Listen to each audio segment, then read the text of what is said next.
Welcome everyone to another Top 5 Friday. I'm sure at this point it's pretty common knowledge that I suck at video games, and I'm the worst player ever to play retro video games. However, there are a However, lucky for me, there are a handful of games out there that I'm halfway decent at, and a few I might say that I'm almost the master at. Not quite the master, but maybe a little bit close. Not close to speedrunning, those guys are insane, but as close as any normal person can get with mastering a game. So that's what we're going to talk about today. But before that, we got to talk about the sponsor of this video, and that's Skillshare. Skillshare. Today's video is sponsored by Skillshare. Have you ever wanted to learn a brand new skill? Well, now is the perfect time with Skillshare. Skillshare is an online learning community of millions for curious and creative people like myself and you. On Skillshare, you can learn from a vast range of subjects, from music to fine art to filmmaking to video production to photography. You can be inspired to learn new things and learn new things with a vast community of millions of other people that are there to support you. I know people are sometimes cynical with ads, but I genuinely use this site. It's legitimately amazing. I've learned so much with the post-production part of our movie. Now I'm wanting to learn a little bit more about sound production, and so I took a course on sound design. The course was from L. Ashwin Chorus, and it was called Building an Immersive Soundscape with Adobe Audition. She really drove home the fact that you could do things in the sound which are oftentimes are overlooked, but you can do things to really enhance the story and give people a really unique experience, and it kind of got my ideas flowing quite a bit. Now, by clicking the link in the description, the first 1,000 people will get a free trial of Skillshare Premium membership. So click below and let's get creative.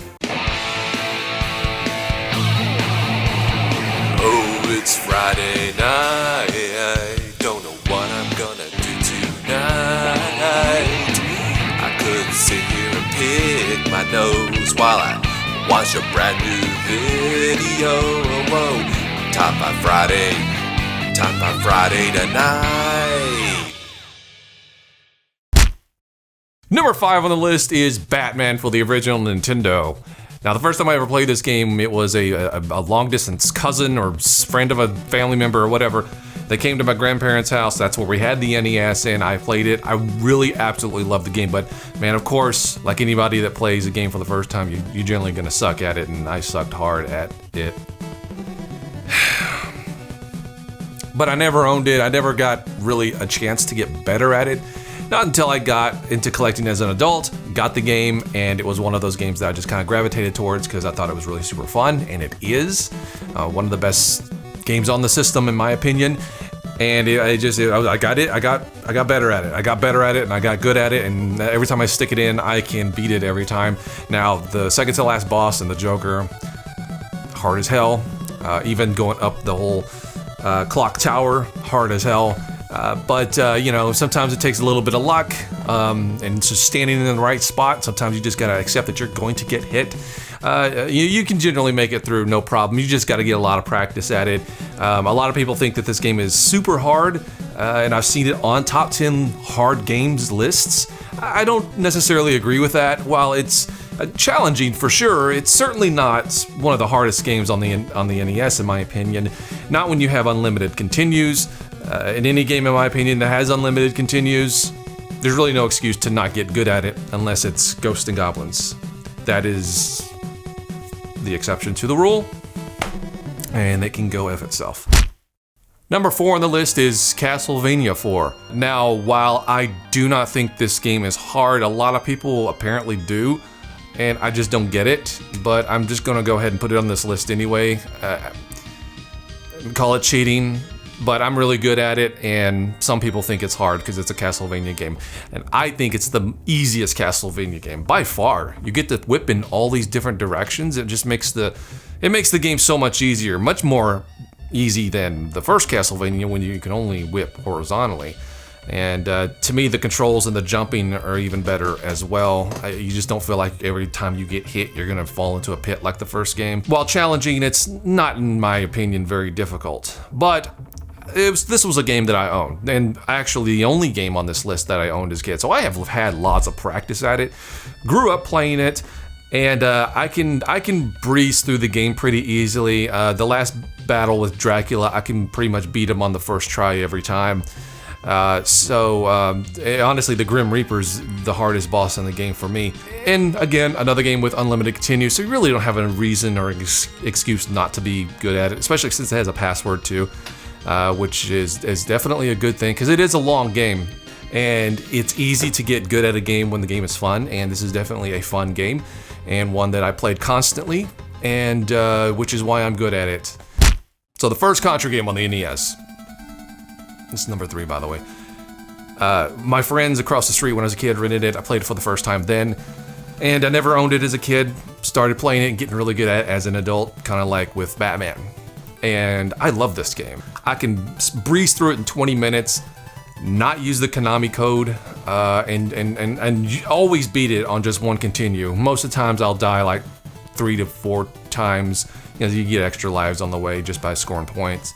The first person stages, while not a lot of people like them, I like them. I think they're fun. They offer a different play mechanic and their own challenges, which are different than most of the rest of the game. So I appreciate them for what they are. I know a lot of people don't like those stages, and they also think that this game is really super hard.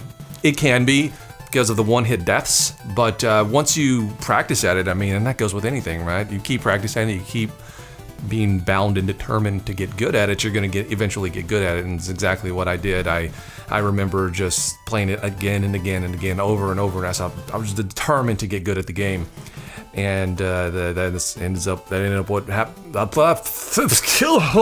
ended up being what happened. And I've almost no death runned it. I didn't die until like the very last boss. One of the face huggers just pegged me on the leg, because I thought I had it in the bag. I thought I had it in the bag, and I got a little too overconfident. I was like, I got this by the balls. I'm just no death run Contra. I got it by the... Oh, shit. Well, then with that, I'm still pretty decent at the game, and I don't know, it's a cool party trick when you got friends over. Hey, I can beat Contra and we'll continue. Gremlins 2 on the NES. Oh my god, I love this game. And that, again, that makes it so much easier to get good at games when they are fun, and this is absolutely another Sunsoft game, funny enough. I don't think this is overly hard. Again, a lot of people do, and being difficulty is obviously subjective. There's going to be tons of games that you don't think are difficult that other people do, and so this is one of those situations where a lot of people think this game is difficult, specifically because of the platforming that you have to do in it, which can be extremely tricky. Often you're not going to die from being hit by one of the enemies. You're going to die from falling into a pit or landing on spikes, because especially when you get to the ramps, the weird angles that you have to go at to get through the stage, and just be on your toes. You really have to refine your platforming skills, your overhead specific top-down platforming skills to master this game. That is definitely the main thing that makes this game somewhat difficult for a lot of people. But once you get good at that and practice at that, and know what power-ups to get, when you need to upgrade your weapon, what items should you get in any particular moment, should I get an extra life or an extra heart, and the strategy, because there is strategy when using your balloon, and try to not waste it by accidentally falling in the pit. Sometimes it's actually beneficial to just jump into the pit and have the balloon carry you where you need to go. So there is certain strategy involved, and once you kind of learn all that and learn the nuances of the game, it does become really easy. You just have to get past the skills. You have to get the skills to go through the platforming stuff, and it's a short game. It's really short. You can get it done in like 20-25 minutes. Obviously speedrunners, and I know speedrunners are people in their own class as far as I'm concerned with mastering the game. That's on a whole new level of being able to just the sheer amount of times that they go through those games to do speedruns and to get good at them it's just insanity. No normal person has the time and the patience to deal with that. So speedrunners, got to give it up to them. That's a completely different avenue, and I don't even count that because they are just on a next level. But for us normal people, a normal amount of practice, you'll get good at the game and beat Gremlins 2 in 20-25 minutes, and it's a great game. All right, number 1 on the list is one I guess I'm the most proud of. Definitely a party trick if you have some of your old retro gamer friends over, and because this particular game is just notorious for being one of the hardest on the NES. And while it does have that reputation for some good reasons, I definitely think there are much, much, much harder games. Ghosts and Goblins, Battletoads, on the NES over Ninja Gaiden. And I would say Ninja Gaiden is the game that I'm probably the best by far on.